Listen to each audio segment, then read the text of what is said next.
Jim. Good morning, Obispo.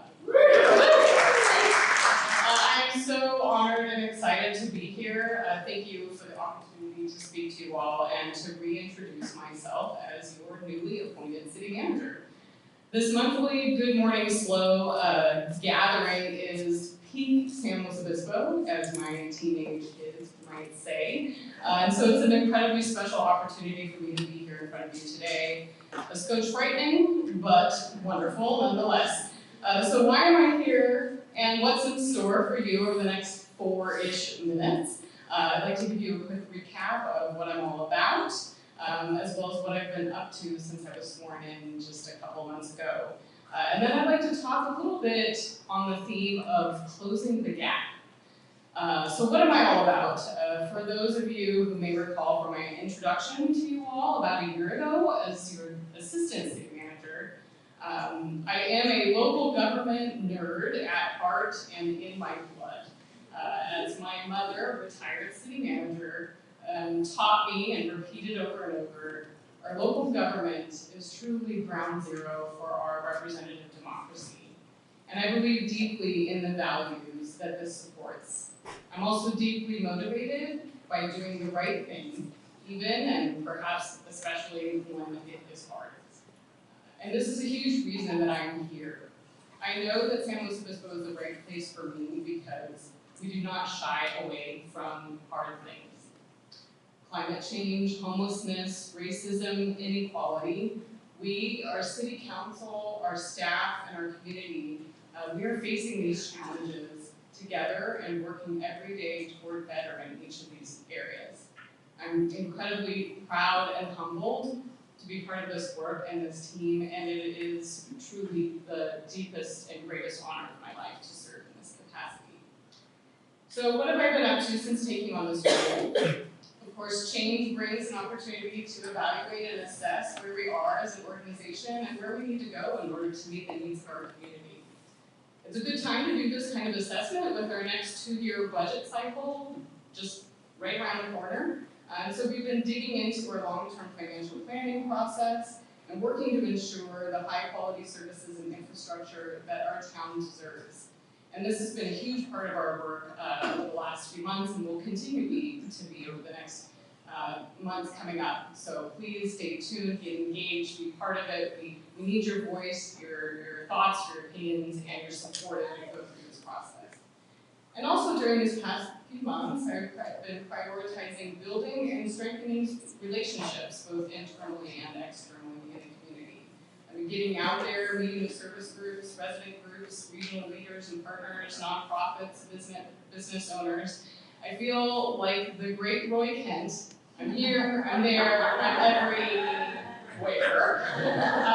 And I've been listening to our community's concerns and needs. And those concerns have shaped into an overarching theme that I'd like to speak to for the next, what do I have, like maybe 2 minutes or so? Namely, that's closing the gap. So through my discussions in the community, there's a sense that folks are feeling the pain of reaching out and not quite connecting to us on the other side. Or finding the things they needed to get them over the brink wasn't there, or wasn't really what they expected. And these experiences have been sometimes physical in nature, so maybe it's a piece of infrastructure, like maybe it's a crosswalk improvement that we've installed that's just a bit, in my word, weird, and not quite what was expected. And sometimes these gaps are metaphysical. So it could be an unhoused person who has a series of needs for wraparound services, medical, mental, emotional, housing, food, but because of their mental and emotional state, has made them combative and not able to actually accept and get the services that they need. The gaps that have led to homelessness in our community is perhaps the most staggering and heartbreaking kind of gap that we are facing. This year, 43% of the total number of unhoused individuals in our county were here in our city. That's 512 people, 310 of them were unsheltered entirely, and 202 of them were sheltered. That's a lot of gaps.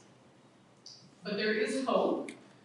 These things are happening, and I promise that work is underway to move us towards squeezing these gaps. We're working incredibly hard, and so we have some things to celebrate. We're continuing to refine our crosswalk and bike path projects and planning for future projects such as South Madera, Foothill, and Broad Street with lessons learned in mind. On the broadband front, to close gaps in our communication and information systems, we just announced this week that the city will be awarded a $4.86 million grant with city-owned infrastructure improvements and an innovative public-private partnership with the state on broadband. And many thanks to Jeff.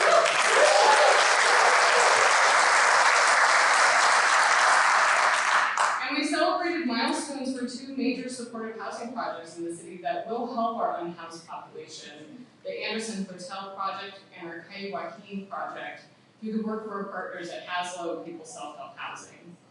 We also expect to launch a rotating safe parking program in the spring through the assistance of CAPSO and a number of community partners who've stepped up to offer their parking lots for a month or two over the course of the year. So things are happening, people are reaching out and trying to help us close those gaps, but we need more. Gaps still remain. And I want you to know that we see them, we hear the pain, and we are working every day to close these gaps, to help folks across the brink. But we can't do it alone. We need your support when we are building trusses out over the void, when we are trying things and endeavoring toward better for our community. Because together, we can span the gap. And just to end with, I didn't bring the actual book like I did last time. I don't know if anybody remembers. Reading from one of my favorites, The Lorax. It was a great Dr. Seuss, taught us lessons that will continue throughout all time. Because unless someone like you cares a whole awful lot, nothing is going to get better. It's not. And I know the commitment of all of you in the room, of your companies, of your organizations. I know you're here. This is an amazing community. You are doing the work every day. And so we look forward to continuing that work, to leaning in and helping reach across that void, to help out our neighbors and one another and continue to close that gap. Thank you very much.